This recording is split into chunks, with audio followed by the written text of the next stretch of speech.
Wesh la famille, j'espère que vous allez bien parce que moi ça va au top. On se retrouve dans une nouvelle vidéo pour apprendre 5 méthodes pour être un leader intouchable.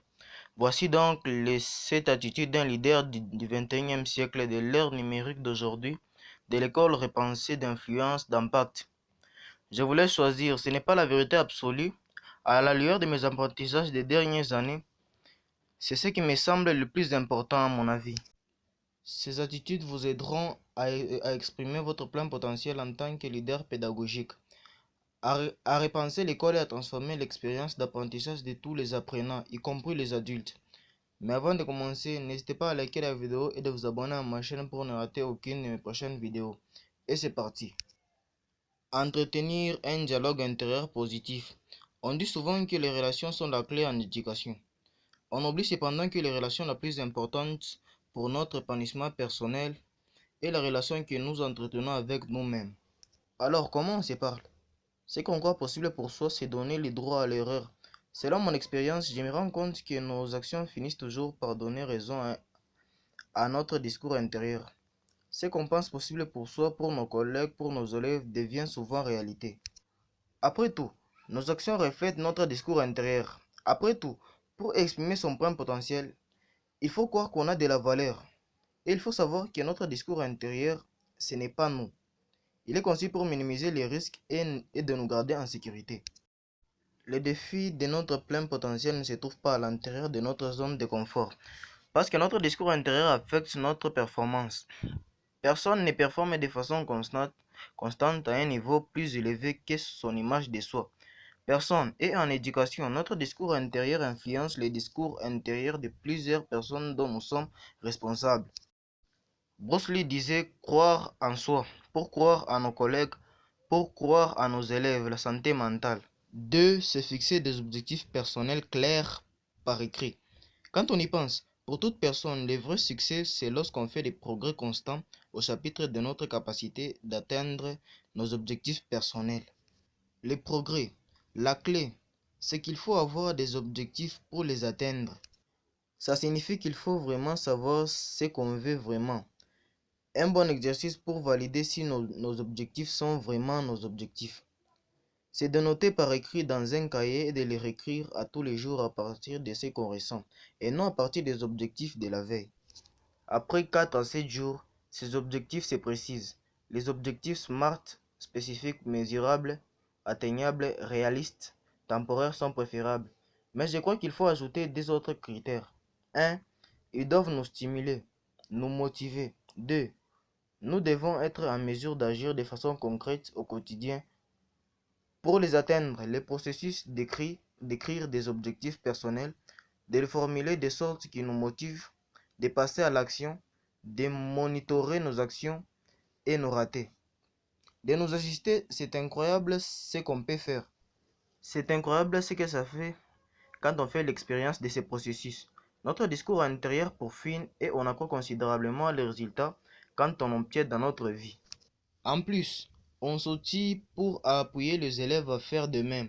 Si on souhaite personnaliser l'éducation, il faudra pouvoir aider les élèves à se fixer des objectifs personnels et à passer à l'action.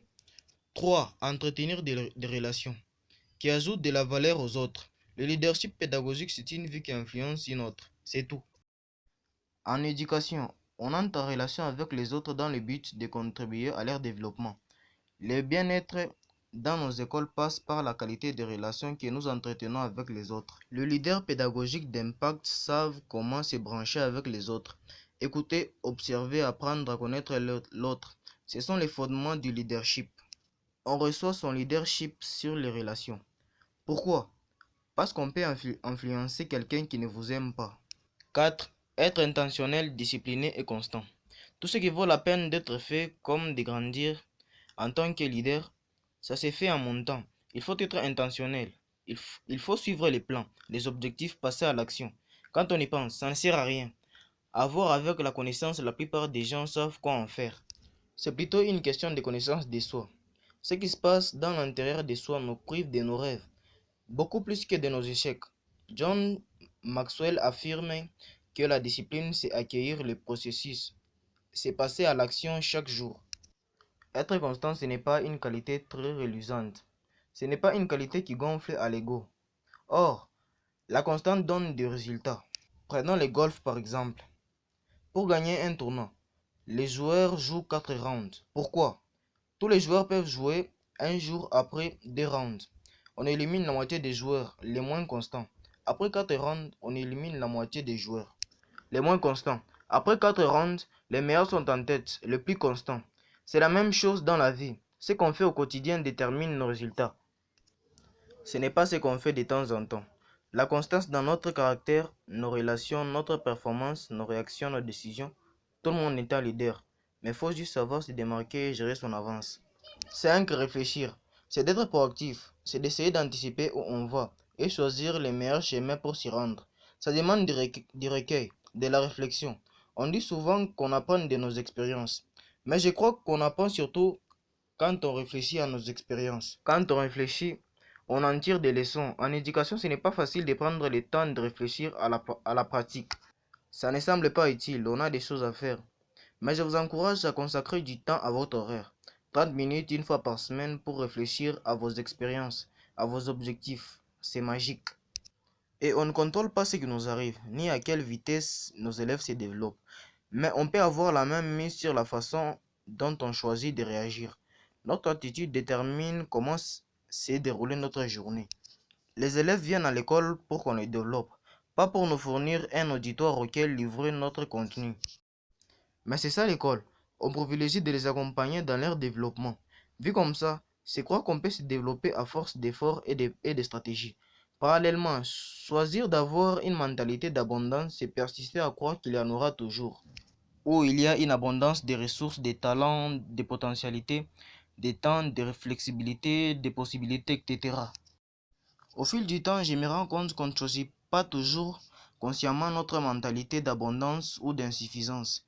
Et ça a un impact sur notre comportement et sur notre rentabilité de vie. Pour repenser l'école et personnaliser l'éducation, il faut adopter une mentalité d'abondance, croire que tout le monde a suffisamment de potentiel pour se développer, croire qu'il y a plusieurs façons de s'y rendre où on veut aller.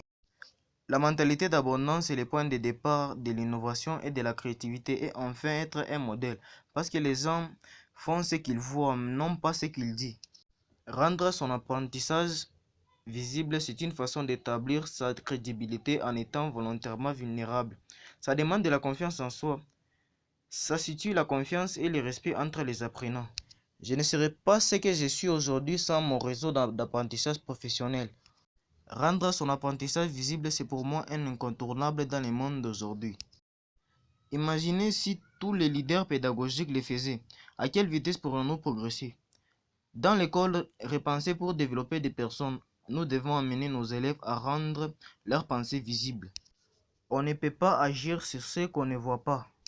Et voilà tout ce que je vais dire au sujet de cette vidéo. Alors si cette vidéo vous a plu, n'hésitez pas à liker la vidéo et de vous abonner à ma chaîne pour ne rater aucune de mes prochaines vidéos. Et à la prochaine.